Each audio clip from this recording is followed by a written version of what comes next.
Hello friends, welcome to Defence Matrix. तो कुछ ही देर पहले जो हमने वीडियो अपलोड किया था उसमें हमने आपको बताया था कि कैसे कल रात को रिपोर्ट आ रही थी पंजाब की साइड पर सरफेस टू मिसाइल्स जो है लॉन्च होती हुई देखी गई हैं, जिन्होंने कुछ टारगेट्स को इंगेज किया है। उस पर कोई कंफर्मेशन नहीं था।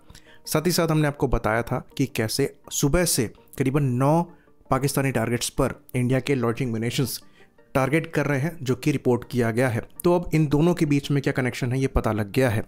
तो जो ऑफिशियली प्रेस रिलीज इंडिया द्वारा निकाली गई है उसमें बताया गया है कि कल पाकिस्तान की साइड से इंडिया के मिलिट्री इंस्टॉलेशंस को अटैक करने की कोशिश करी गई थी, जिसके अंतर्गत इनके द्वारा मल्टीपल ड्रोन्स और मिसाइल्स को लॉन्च किया गया था।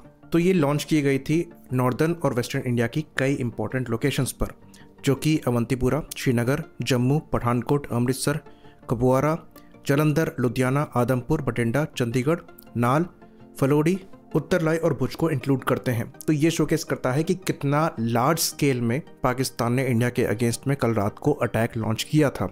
अच्छी बात यहाँ पर ये हुई कि इनका जो अटैक है वो पूरी तरीके से न्यूट्रलाइज हो गया था, जिसको इंडिया के एयर डिफेंस सिस्टम्स द्वारा किया गया था। तो इंडिया द्वारा इंटीग्रेटेड काउंटर UAS ग्रिड और एयर डिफेंस सिस्टम्स को डिप्लॉय किया गया है, जिनके द्वारा सक्सेसफुली ये सारी मिसाइल्स और ड्रोन्स इंटरसेप्ट करे गए थे।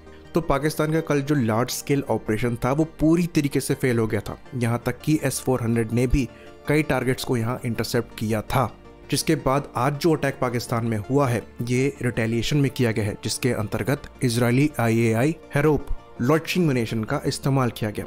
IAI हार्पी जो है ये 200 किलोमीटर की रेंज पर टारगेट को हिट कर सकता है और करीबन 6 घंटे का यहाँ पर आपको एंड्योरेंस टाइम मिल जाता है। तो इस अटैक में मल्टीपल लोकेशंस को टारगेट किया गया था पाकिस्तान के अंतर्गत, जिसमें मेन जो लाहौर का एयर डिफेंस सिस्टम है वो पूरी तरीके से न्यूट्रलाइज किया जा चुका है। लाहौर में HQ-9 को इस्तेमाल किया जाता है। HQ-9 आप कह सकते हैं पाकिस्तान की साइड से S-400 का इक्विवेलेंट है। एयरक्राफ्ट के टर्म में कहें तो एक J-10 से भी ज़्यादा इंपॉर्टेंट एसेट ये है, क्योंकि ये मल्टीपल एयर टारगेट्स को इंगेज करता। तो एक HQ-9 की जो टारगेट इंगेजमेंट रेंज है ये चाइनीज सिस्टम की 300 किलोमीटर के अप्रॉक्स की है। पाकिस्तान की मानी जाती है 120 से 250 किलोमीटर की। तो एक HQ-9 का डिस्ट्रॉय होना बहुत बड़ी बात है और ये पाकिस्तान के लिए बहुत बड़ा लॉस है। तो ये शोकेस करता है कि इंडिया का जो एयर डिफेंस सिस्टम है वो कितना ज़्यादा कैपेबल हो चुका है। तो ये जो separation of enemy air defences के ऑपरेशन चलाए गए थे वो इंडिया की साइड से सक्सेसफुल रहे हैं।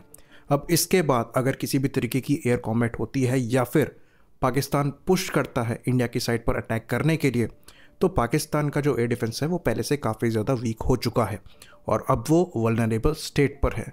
तो किसी भी तरीके का एग्रेशन उनके लिए खतरनाक साबित हो सकता है। बाकी इंडिया की साइड से जो एयर डिफेंस सिस्टम्स हैं वो पूरी तरीके से एक्टिव है और शायद इतने बड़े फेलियर की वजह से पाकिस्तान की साइड से चुप्पी साध ली गई थी और उन्होंने इस ऑपरेशन की चर्चा तक नहीं करी। लेकिन जब इंडिया ने रिटेलिएट किया तो उसको लेकर वो मीडिया पर आए और उन्होंने कहा कि हमने कई ड्रोन्स को इंटरसेप्ट किया है। तो ये बात हम आपको बताते हैं कि ये बेसिकली लॉन्चिंग म्यूनिशंस हैं। इनका काम ही है या तो टारगेट पर जाके फट जाना या तो वैसे ही एयर डिफेंस सिस्टम्स को बर्बाद करना, फट जाना। इसको इंगेज करने के चक्कर में पाकिस्तान द्वारा अपने एक्सपेंसिव एयर डिफेंस सिस्टम्स को यूज़ किया जा रहा है, जो कि उनके पास बहुत बड़े नंबर्स में नहीं है। इंडिया के पास ये ड्रोन्स बहुत बड़े नंबर्स में हैं। तो बेसिकली यहाँ पर सीन ये है कि इंडिया ने जो टारगेट्स इंगेज किए थे ऑपरेशन सिंदूर के अंतर्गत वो मिलिट्री टारगेट नहीं थे। इंडिया ने काफ़ी रिस्क लेते हुए टारगेट्स को सक्सेसफुली डिस्ट्रॉय किया है। इंडिया के लिए ये ऑपरेशंस और ज़्यादा आसान हो जाते अगर हमारी साइड से पहले उनकी मिलिट्री को इंगेज किया गया होता, जिसके साथ सीड और डेड ऑपरेशंस चलाए गए होते। तो हमने रिस्क लेकर ऐसे ऑपरेशन इसलिए परफॉर्म किया ताकि बात एस्केलेट ना हो।